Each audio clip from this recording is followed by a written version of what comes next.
শুধু কথা বলা হয়নি বলে কত সম্পর্ক ভেঙে গেছে। শুধু কথা বলা হয়নি বলে কত মানুষ আমাদের থেকে দূরে সরে গেছে। এই কথাটা আসলে সত্যি। সম্পর্কে যখন যোগাযোগ কমে আসে, যখন কথা বলা বন্ধ হয়ে যায়, তখন আর সে সম্পর্কটা টিকিয়ে রাখা যায় না। আমাদের চারপাশে এমন অনেক সম্পর্ক আছে, যদি শেষবারের মতো আর একবার কথা বলা হতো, তাহলে হয়তো আজও সম্পর্কটা টিকে থাকতো। যদি মন খুলে মানুষটাকে মনের সব কথাগুলো বলা যেত, তাহলে হয়তো কাউকে কারোর কাছ থেকে দূরে যেতে হতো না।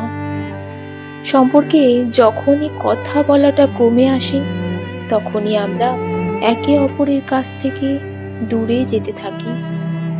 দূরত্ব বাড়তে বাড়তে একসময় কথা বলাটাই বন্ধ হয়ে যায়, আর তখনই সম্পর্কের শেষ। এইভাবেই এই এক শহরে অসংখ্য সম্পর্কের সমাপ্তি ঘটে, শুধু কথা বলা হয় না বলে।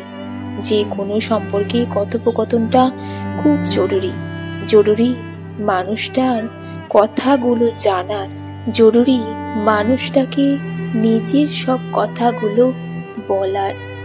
মানুষ সবচেয়ে বেশি কষ্ট পায় প্রিয় মানুষটা কথা বলার আগ্রহ কমে যাওয়ায়, আর এক সময় সম্পর্কটাই নষ্ট হয়ে যায়। দূরত্বে নয়, গুরুত্বে বাঁচুক আমাদের সম্পর্কগুলো, কথায় বাঁচুক আমাদের ভালোবাসাগুলো।